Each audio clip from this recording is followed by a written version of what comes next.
We are heading towards the jetty point at the Okha port.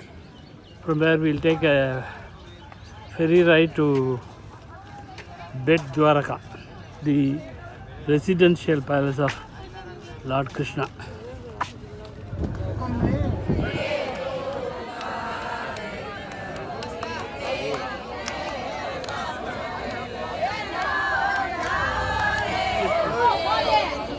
आराम से जा सकते हैं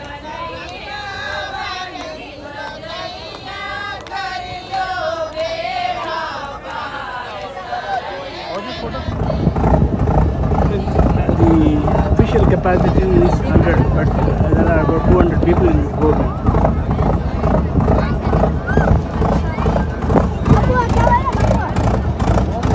BMW કોણે નો ભાગે માસી ભાડું બધા આગળ લેવાનું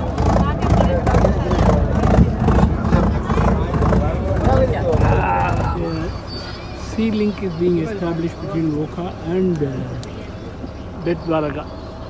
This project was started in 2017.